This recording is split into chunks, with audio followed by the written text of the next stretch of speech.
Chapter number 95। हमें Theodore की prophecy का खतरनाक मतलब पता चलता है। रियलिटी में चुकुनसांग और जुमा बिना हिले बेड पे पड़े हुए हैं। दोनों की ही डेड बॉडीज बिल्कुल कड़क हो चुकी हैं और चारों तरफ से आवाज गूंजती है। फूल उम्मीद के मुताबिक खिलते हैं और बेचारे लोगों को नाइटमेयर्स की दुनिया में खींच ले जाते हैं। डेड बॉडीज के आसपास इथीरियल रेड स्पाइडर लिलीज फैलते रहते हैं, मानो थियोडोर की ही डिविनेशन को ताना कसना चाहते हो कि तुम ही इकलौते लकी इंसान हो। दोबारा हमारा सीन चेंज होकर एरोप्लेन पे आता है, जहाँ पर शैडो अपनी आखिरी डेडली स्ट्राइक करता है और सीधा अपना हाथ थियोडोर की छाती में डाल के उसका धड़कता हुआ दिल ही बाहर निकाल लेता है। थियोडोर बस अपनी आंखें फाड़ फाड़ के शैडो के हाथों में रखा अपने ही धड़कता हुआ दिल बस देखता रह जाता है। उसकी छाती में एक गहरा मैसिव होल हो चुका है और ऐसे ही थियोडोर की प्रोफेसी सबसे खौफनाक तरीके से पूरी होती है। आसमान में एक अदृश्य सड़क तुम्हें तुम्हारे खोए हुए होम टाउन में वापस ले जाएगी। अगले पल थियोडोर अपनी बॉडी पे सारा कंट्रोल खो देता है और वो सीधा घुटनों पे जाता है। उसकी छाती से अब भी खून बहता जा रहा था। जैसे उसका शरीर नीचे गिरता है, उसका खून अननेचुरल तरीके से किसी तरह के अक्षर बनाने लगता है। एक बंदा जब इन्हें पढ़ने की कोशिश करता है तो उसे इस लाइन का मतलब समझ में आता है कि fallen leaves must return to their roots, मतलब गिरी हुई पत्तियों को वापस अपनी जड़ों तक पहुंचना ही होगा। यह था शैडो का आखिरी मैसेज अपने दुश्मनों के लिए। एरोप्लेन में सभी लोग ये खौफनाक सीन देख के पैनिक करने लग जाते हैं। बाहर की तरफ हमें दिखाया जाता है चारों तरफ अंधेरा है और प्लेन के अंदर की बिल्कुल भी आवाज बाहर नहीं आ रही है। प्लेन अब भी नॉर्मल स्पीड के साथ एम कंट्री की तरफ आगे बढ़ता जा रहा है। तभी हमें दिखाया जाता है कि प्लेन की छत पे से एक काली परछाई सी बाहर आ रही है और देखने से साफ पता चल रहा है कि ये शैडो है। शैडो छत पे से बाहर आता है और अपने स्टेल्थ को एक्टिवेट करते हुए आगे बढ़ने लगता है और कहता है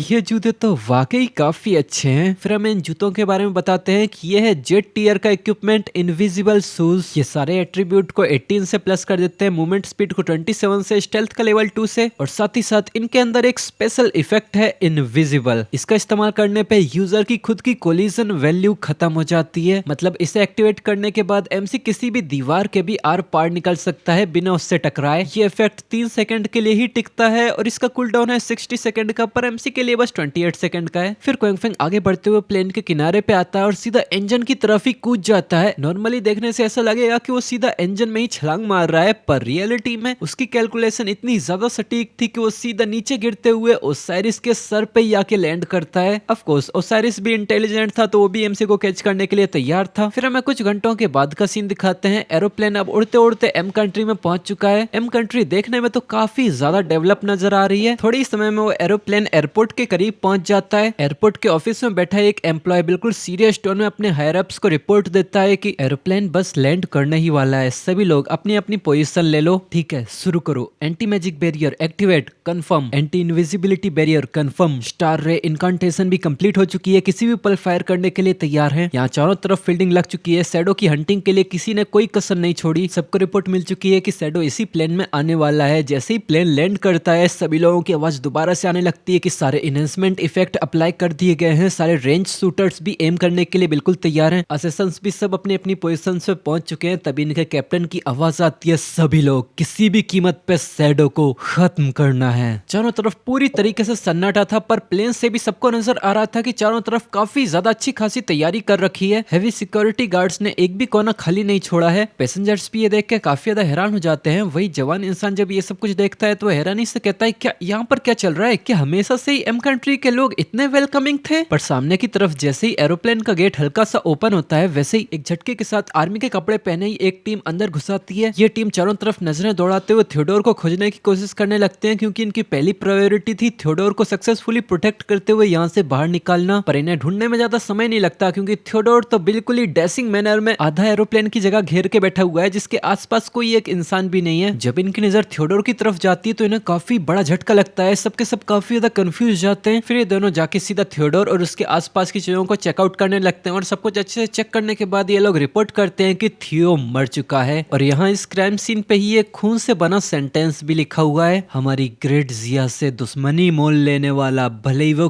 कोई भी हो, कितनी ही दूर हो, उसे सजा जरूर मिलेगी। इनकी टीम का कैप्टन जब ये सब पढ़ता है तो उसकी तो बोलती बंद हो जाती है। थोड़े समय के बाद वो रिपोर्ट करता है कि ये शैडो था। सामने की तरफ दूसरी टीम का कैप्टन जब ये सुनता है तो वो काफी ज्यादा हैरान हो जाता है और कहता है कि ये प्लेन तो कहीं से कहीं तक बिल्कुल भी डैमेज है ही नहीं, शैडो जरूर अब भी अंदर ही होगा। वो अपने बगल में खड़ी एक मैजिशियन से कहता है, क्या तुम्हारे एंटी स्टेल्थ बैरियर से कुछ रिएक्शन मिली? ये देख के वो मैजिशियन अपनी स्टाफ को दोबारा घुमाती है और थोड़ी देर की चुप्पी के बाद बताती है कि नहीं, यहाँ पर तो कोई भी फ्लक्चुएशंस नहीं है। फिर पहली टीम का कैप्टन फटाफट से बाहर आता है और अपनी वॉकी टॉकी में बोलता है, हमारे यहाँ सेट किए हुए एंटी स्टेल्थ बैरियर का लेवल 20 पर है। फिर भी अगर हमें शैडो डिटेक्ट नहीं हुआ है तो इसका मतलब शैडो का स्टेल्थ लेवल इससे भी ज्यादा हाई है। फिर वो सारे टीम कैप्टन को कहता है कि अब हिचकिचाने के लिए हमारे पास कोई समय नहीं है, अब खतरे का लेवल बढ़ के रैंक एस तक पहुंच चुका है, सबके सब फायर करने के लिए तैयार हो जाओ, ओपन फायर। तभी हमें एक और छुपी हुई टीम की तरफ दिखाते हैं जहाँ पर एक बंदा अपनी टीम कैप्टन से कहता है, बॉस यहाँ पर अब भी कैबिन के अंदर काफी सारे लोग हैं। ये सुन के इनका कैप्टन भी थोड़ा हिचकिचाने लगता है। तभी वॉकी टॉकी से दोबारा आवाज सुन के ये बंदा तुरंत ही अपनी फायरबॉल को चार्ज करने लगता है और सामने से आवाज आ रही थी कि मेरी कमांड्स को फॉलो करो सभी लोग, सीधा एरोप्लेन के ऊपर इमीडिएटली ओपन फायर करो। कमांड मिलते ही पूरा का पूरा एयरपोर्ट रेंज अटैक्स की लाइट बीम से ही भर जाता है। पूरे आसमान में हर तरह के कलर सीधा उसी एरोप्लेन की तरफ आगे बढ़ने लगते हैं। ये चमक इतनी ज्यादा थी कि सारे पैसेंजर्स की नजर भी इनकी तरफ जाते हैं और सब काफी ज्यादा हड़बड़ाने लगते हैं। ये बंदा कहता है, क्या ये, एक मिनट, ये सब आखिर करना क्या चाहते हैं? पर इन अटैक्स की रफ्तार इतनी ज्यादा थी कि इन लोगों को सोचने समझने का कुछ मौका ही नहीं मिलता। Boom boom boom boom boom, काफी सारे अटैक्स एक साथ सीधा एरोप्लेन से टकराते हैं। अगली पल चारों तरफ आवाज गूंजती है, इनाइलेशन रेज। एरोप्लेन के ऊपर एक सूरज जैसी चमकदार फायरबॉल तैयार होने लगती है, यही है इनाइलेशन रे। ये लेजर तैयार होते ही उनका कैप्टन चिल्लाता है, फायर। एक काफी ज्यादा खतरनाक फायर बीम सीधा एरोप्लेन से टकराती है और पूरा का पूरा एरोप्लेन चीथड़े चीथड़े उड़ जाता है। ये धमाका देख के साफ पता चल रहा है कि यहाँ पैसेंजर्स में से कोई भी जिंदा नहीं बचा होगा। चारों तरफ आग ही आग फैल जाती है और कुछ ही समय के बाद एक बंदी अनाउंस करती है, real time life barrier test में पता चला है कि एयरपोर्ट के ऊपर कोई भी लिविंग ऑर्गेनिज्म जिंदा नहीं बचा है। सबके पास वॉकी टॉकी में ये अनाउंसमेंट पता चल जाती है तो सभी लोग अब खुद से ही धमाके के सीन के ऊपर जाके चेक करने लगते हैं कि सिचुएशन का हाल क्या है। तभी पीछे से एक भारी आवाज आती है, हे, अगर शैडो उस प्लेन पे हुआ ही नहीं तो। तभी हमें पीछे से दिखाते हैं कि एक और ऑफिसर्स की टीम सीधा इन लोगों के पास आती है। सामने खड़ा एक टकलू ऑफिसर घमंड भरी आवाज में इन लोगों से कहता है, तुमने ऐसे ही इतने सारे लोगों को मार दिया, डाक्सिया कंट्री इस मैटर को इतनी आसानी से नहीं जाने देगी। इस इंसिडेंट के बाद तो डेफिनेटली डाक्सिया और एम कंट्री के बीच की फ्लाइट्स को दोबारा सस्पेंड कर दिया जाएगा। फिर वो अपने हाथ फैलाते हुए बिल्कुल कमांडिंग टोन में इससे कहता है कि मेरा ओरिजिनल प्लान तो ये था कि मैं ग्रेट जिया के अंदर इसी एयर ट्रांसपोर्ट के थ्रू फ्यूचर में लगातार कई सारे स्पाइस सीधा ग्रेट जिया कंट्री में चारों तरफ फैलाता रहूं, और अब जबकि तूने ये सब कुछ कर दिया है तो अब हम ग्रेट जिया कंट्री को इससे और भी ज्यादा ताकतवर बनने से कहीं तक नहीं रोक सकते। ये सुन के सामने वाले कमांडर को गुस्सा आ जाता है और वो बिल्कुल डेडली एक्सप्रेशन के साथ अपनी सारी किलिंग इंटेंट रिलीज करते हुए इस मोटू की तरफ देखता है और कहता है,